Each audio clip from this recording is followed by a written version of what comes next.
Bienvenue sur Africa 24 dans cette nouvelle édition de l'Africa Tonight. Voici les titres de l'actualité. Nomination de Joseph Olenga Koy à la tête du Conseil national du suivi de l'accord du 31 décembre 2016 en République démocratique du Congo. Une désignation contestée par le rassemblement de l'opposition. Près de 750 millions de dollars de recettes minières auraient manqué à l'appel sur 3 ans en République démocratique du Congo. C'est ce que révèle un rapport du Global Witness publié le 21 juillet. Les détails dans cette édition. Et la concurrence accrue dans le port d'Owendo au Gabon inquiète les prestataires. La société gestionnaire vient d'annoncer une baisse des tarifs, une décision contestée par plusieurs associations qui dénoncent des abus et pointent du doigt la société française Bolloré. Mais tout d'abord, la marche organisée par Maître Abdoulaye Wade, tête de liste nationale de la coalition gagnante Hutu-Sénégal, n'a pas pu se tenir ce 25 juillet. En effet, l'ancien président Abdoulaye Wade n'a pas pu accéder à la ville puisque les forces de l'ordre ont barré toutes les voies menant à la place de l'Indépendance. À noter que cette marche avait pour objectif de réclamer la distribution des cartes d'électeurs pour les élections législatives du 30 juillet 2017. Écoutons à ce propos Maître Abdoulaye Wade, l'ancien président de la République sénégalaise. L'adversaire ils ont été ébranlés, étaient obligés de lancer des grenades lacrymogènes. C'est indigne d'un gouvernement sur des gens qui défilent pacifiquement à l'intérieur de voitures. Donc c'est un succès pour nous. Nous avons fait l'analyse là tout de suite. Les leaders sont là avec moi. Pour nous, c'est un succès. Moi, j'aurais pu donner l'information avant, les instructions avant. Si on nous attaque illégalement, faites une marche sur la présidence de la République pour demander à Macky Sall de visu de quel droit il fait ce qu'il est en train de faire. Mais je ne l'ai pas dit, ça. Donc, nous avons des réserves ultérieurement. Pour l'instant, nous ne sommes pas en état de guerre. Nous sommes en état de lutte pour la défense de nos droits. La désignation du président du Conseil national du suivi de l'accord du 31 décembre 2016 était très attendue en République démocratique du Congo. Et c'est l'opposant Joseph Olenga Koy qui a été nommé à ce poste le 22 juillet. Mais sa nomination ne fait pas l'unanimité, notamment au sein du rassemblement de l'opposition. Deogracias Podo.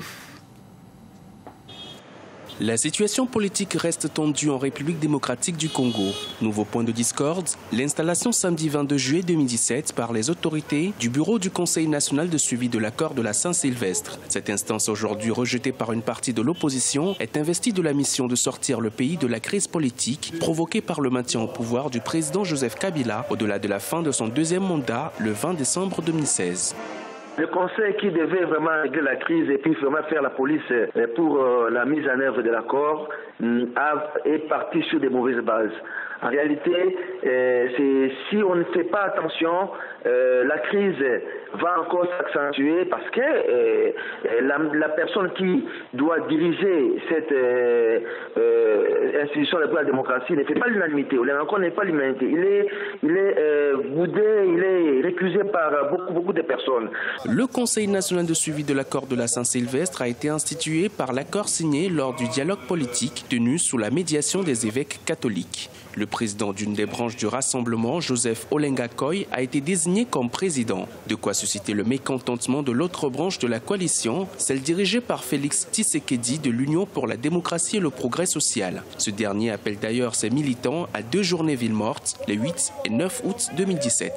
Mais l'opposition a toujours été divisée parce que d'abord, le rassemblement, limité comme on l'appelle, ne fait pas partie de ce consensus. Donc, le rassemblement qui contient l'UDPS et les autres partis du G7 qui soutiennent Moïse Katumbi ne sont pas concernés par ce consensus. Par contre, l'opposition qui est concernée par le consensus, c'est aussi divisée. Et là, on est pratiquement affaire à une situation qui ressemble un peu à un chaos. Et donc, aujourd'hui, c'est quasiment difficile de dire qu'il faut reprendre des négociations sans être sûr que celles-ci vont encore déboucher sur une solution durable. L'accord du 31 décembre 2016 était pourtant considéré comme l'ultime chance pour les acteurs politiques congolais de régler la crise qui secoue le pays depuis 2011. Aujourd'hui davantage divisée, l'opposition fait craindre un enlisement de la situation. Une seule certitude, tous exigent la publication du calendrier électoral en tenant compte du fait que les élections doivent impérativement se tenir en 2017. Près de 750 millions de dollars de recettes douanières auraient échappé sur 3 ans au Trésor public de la République démocratique du Congo. C'est ce que révèle un rapport du Global Witness publié le 21 juillet. Ces sommes auraient dû servir à financer des services publics en faveur de la population. Le gouvernement congolais a réagi à la suite de cette publication. C'était par voie de presse le 24 juillet. Reportage de notre correspondant Jacques Mboka. En République démocratique du Congo, 750 millions de dollars de recettes minières volatilisées en 3 ans. La révélation est de Global Witness contenue dans son rapport publié le 21 juillet 2017. Cette ONG soutient que pendant 3 années, soit de 2013 à 2015, les recettes versées aux administrations fiscales et entreprises minières publiques du Congo n'ont pas été versées au Trésor public. Rejeté en bloc par le gouvernement congolais, le rapport est qualifié par le ministre congolais des Mines d'un rapport aux connotations politiques. Et lorsque vous lisez, vous trouvez des données chiffrées qui ne sont pas correctes, en les confrontant avec les données de l'ITIE 2013, 2014, 2015, les 750 millions de dollars ne se retrouvent pas. Lorsqu'il dit que le président de la République devait partir fin 2016, qu'est-ce que ça a rapport avec les chiffres de l'ITIE? Ça ne veut rien dire. Ils ont plus parlé de la politique que des chiffres techniques.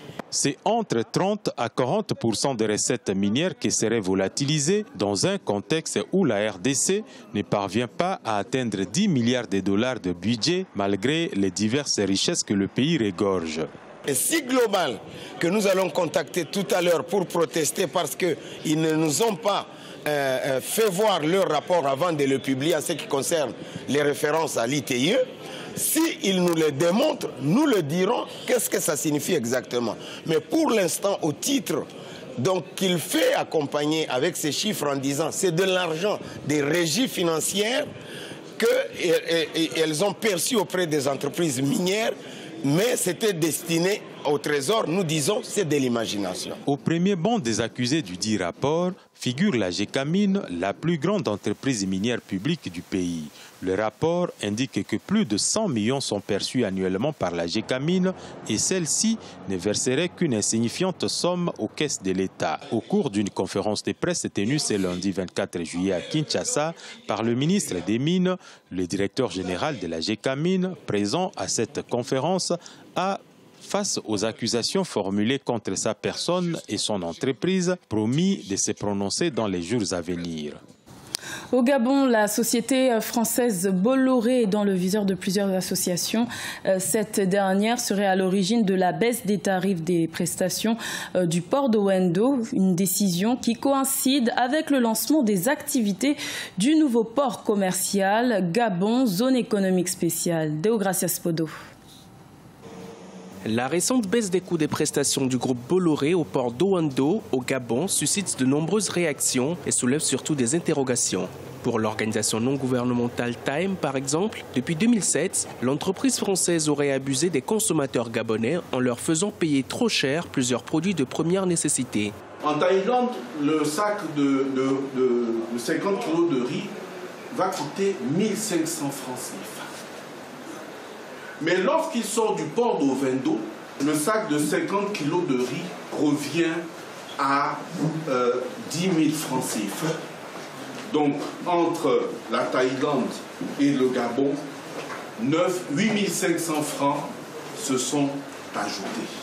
Pour l'ONG Time, si le groupe Bolloré a finalement opté pour une réduction des coûts de ses prestations au port d'Owendo, c'est sans doute en raison de la concurrence que lui impose désormais le port commercial Gabon Zone économique spéciale. L'organisation accuse également le groupe Bolloré d'avoir failli à sa mission de développement du port d'Owendo qu'il devait transformer en hub sous-régional. Bolloré fixait tout seul les prix. Bolloré avait le monopole de l'acquaunage, de la manutention et des activités principales qui ont cours au niveau du port d'Ovendon. Et qui dit monopole dit abus. Les défenseurs des droits des consommateurs entendent obtenir l'annulation de la convention de concession pour la construction, l'aménagement, la gestion et l'exploitation du terminal à conteneurs au port d'Owendo, passé courant mai 2007 entre l'État gabonais et le groupe Bolloré. La hausse des coûts des prestations du groupe Bolloré au port d'Owendo a donc renchéri les coûts des denrées alimentaires sur le marché local. Les 8e Jeux de la francophonie se poursuivent jusqu'au 30 juillet en Côte d'Ivoire. Nous allons faire le point sur le déroulement de ces Jeux avec notre journaliste sportif José Douglas. Bienvenue José. Bonsoir Gladys. Alors faisons d'abord un premier bilan sur la lutte libre. Comment se sont portées jusqu'à présent les nations du continent? Alors justement, un grand coup de chapeau à deux lutteuses du continent qui ont marqué justement ces Jeux de la francophonie. La petite sénégalaise au nom de Sambou Anta et la congolaise Anya Mabunga. Avec un bilan maintenant des médailles pour cette lutte libre. Alors premier, le Canada avec 15 médailles, dont 7 en or. Deuxième, la Roumanie avec 12 médailles. Troisième, le Canada. Québec avec 6 médailles. Quatrième, le Sénégal qui s'en sort bien avec 5 médailles, dont 2 en or. Le Cameroun 7e, Madagascar 8e et le Bénin 9e avec une petite médaille. Un point sur le basket. On connaît les quarts de finalistes chez les dames.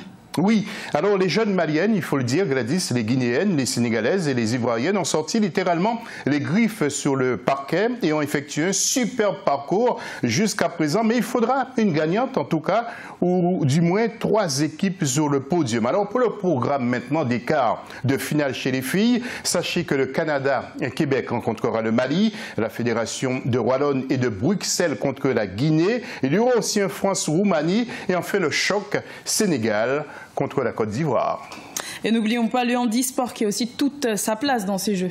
Exactement, il ne faut pas oublier ces athlètes qui travaillent énormément malgré leur handicap pour briller le jour J, d'où ce petit focus ce soir sur justement ces athlètes.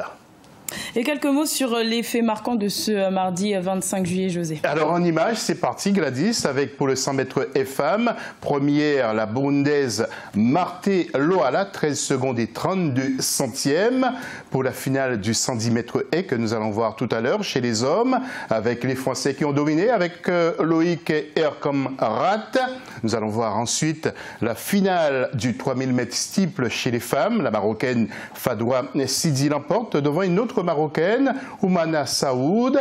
Et puis, pour le 4x 100 mètres, vous allez voir, ça va très vite, avec la Côte d'Ivoire qui l'emporte en 44 secondes et 22 centièmes, avec sa sprinteuse Marie-Josée Talou.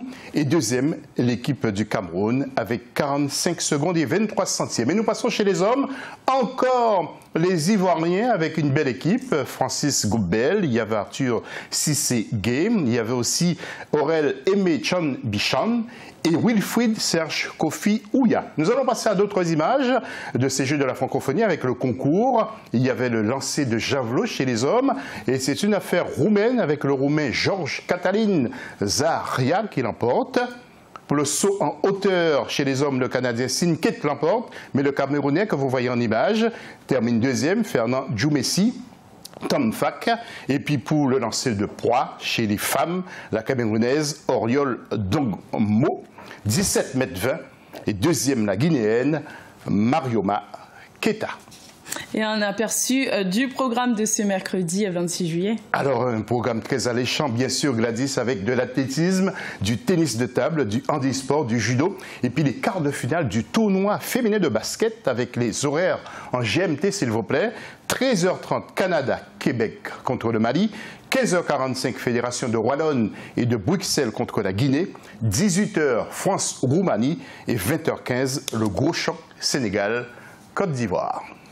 Merci José pour toutes ces précisions. Ce journal a été réalisé par l'ensemble de la rédaction. Merci de votre fidélité. Retrouvez dans un instant une nouvelle édition de l'information sur Africa 24.